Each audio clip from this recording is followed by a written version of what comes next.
34. It was Saturday morning, the next day.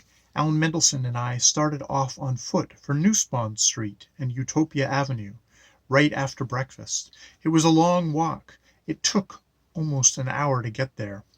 Utopia Avenue is one of those big streets, a highway almost. Cars travel fairly fast, and the sides of the road are lined with chain stores, and discount houses, Shoe Monster, McTavish's, Pickleburger, do-it-yourself swimming pools, Intergalactic House of Waffles, and lots of gas stations. No sidewalks, of course. We walked along in the gutter, with the cars zooming past us. At the intersection, we found a deserted diner, an auto muffler place, a gas station, and a little junkyard. None of it looked anything like Uncle Boris's movie. In the film, the whole area had been green and country-like. Now it was all built up and dirty and noisy and smelling of automobile exhaust. There was a tangle of old trees and bushes behind the junkyard. Most of them looked dead. "Do you suppose that could have been Herschelsheimer's Oriental Garden?" I asked Aln Mndlshn. "It looks like our best bet," he said. "Let's go over and find out." We crossed the road. That was Harry, with all the cars whizzing by. As we entered the junkyard gate, a very old German shepherd walked stiffly over to us and barked. It was more like a cough. We could see that he had very few teeth. "Pretend you're afraid of him," someone shouted. We saw that it was a little fat guy who had just come out of the shack. "Please, otherwise his feelings will be hurt." "Pretend we're afraid?" I asked.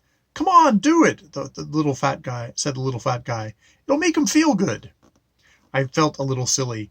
"Oh, please don't bite me," I said to the dog who was yawning. "Hey, mister, call off this vicious dog," Aln Mndlshn said. That's enough, Fafner," the little fat guy called out. "Let them come in." The dog staggered back to the car seat he'd been sleeping on and crashed down onto it. "Thanks for cooperating," the little fat guy said. "Fafner is pretty old, but I don't want him to feel useless. My name is Noel Wallaby. What can I do for you?" "We wanted to know if this place was ever Herschelsheimer's Oriental Garden," I said. "My goodness," Noel Wallaby said. I didn't think anybody remembered Herschelsheimer's Oriental Gardens, especially not anybody your age. Yes, this was where the tea house stood, and behind us, where you see that sort of jungle-looking place, that's where the gardens began. "His uncle has a movie of the garden," Aln Mndlshn said. "Whatever happened to them?" "Well, this part of town started to get developed," Noel Wallaby said. "Lots of cars and houses and factories and airplanes flying overhead. They all created pollution, and a lot of the plants and trees, which are tropical and sort of delicate, just died. Then Mr. Herschelsheimer disappeared, and the place just sort of fell apart. You can still follow some of the paths, and some of the trees are still alive, though not at this time of the year. Do you boys want to go over the back fence and walk around?" We did. "Okay, just be careful back there. If you get lost, holler for Fafner. He'll come back there and lead you out. And be sure to be back by 1 p.m. That's when I close on Saturdays." Aln Mndlshn and I climbed over the fence at the back of the junkyard and into the ruins of Herschelsheimer's Oriental Gardens. Just after the fence, there were a lot of beaten-up bushes and garbage, tall grass and dead weeds. We had a little trouble crashing through all that. Then things opened up a bit, although the grass and the weeds were still pretty high. We found a gravel path and followed it. "This must have been great once," Aln Mndlshn said. We followed the path through avenues of huge trees. Some of the trees were dead, and some of them had fallen. A few lay across the path, and we had to scramble over them. We came upon little clearings. In one of them, a stone statue of Buddha was almost hidden by weeds. We found a little lake where a few wild geese that still hadn't flown south were swimming.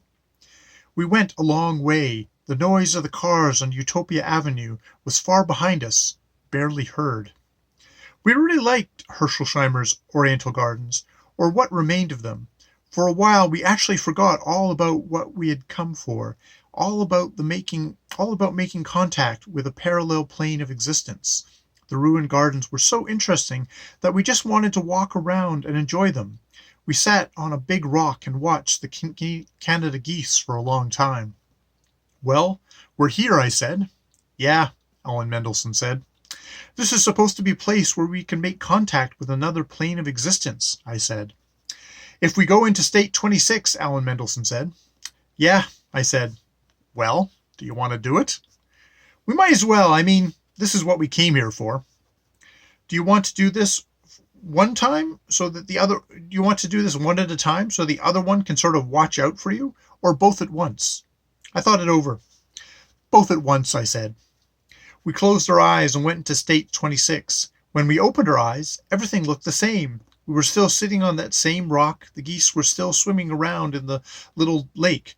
The trees rustled over our heads. Nothing happened, I said. No, well, maybe.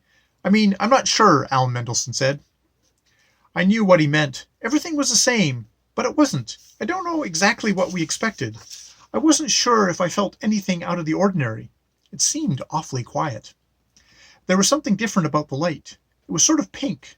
The geese were the same geese we'd been watching before when we went into state 26, but there was something special about them now. They were, this is hard to explain, more real. Are you in state 26 now? Aln Mndlshn said. I'm not sure. Are you? I can't tell either. We sat on the rock for a few minutes. It seemed like a long time, both of us trying to sense if anything had happened. Finally, Aln Mndlshn spoke. There shouldn't be so many leaves on the trees at this time of year, he said. And they shouldn't be green, I said. Can you see leaves on the trees? Aln Mndlshn asked. Yes and no. I can see the leaves and I can see the trees bare, both at the same time. Yeah, me too, Aln Mndlshn said. Do these geese look different to you? Yes and no. That's right, Aln Mndlshn said. I feel weird. I feel split up. It's like I'm in two places at once, one as real as the other. That's how I feel too, I said. I'm in a place that's cold and a place that's warm. They're both this place. That's it, Aln Mndlshn said. That's why there are certain places where you can make contact with parallel planes. The place exists in both planes. Or there are two places just alike, one on top of another, and both in the same spot. We've done it. We're in touch with a parallel existential plane. Do you really think so? I asked. This was getting exciting. It has to be, Aln Mndlshn said. How else could we be both cold and warm? How else could the trees be bare and leafy? And what is the world is the mad guru doing here?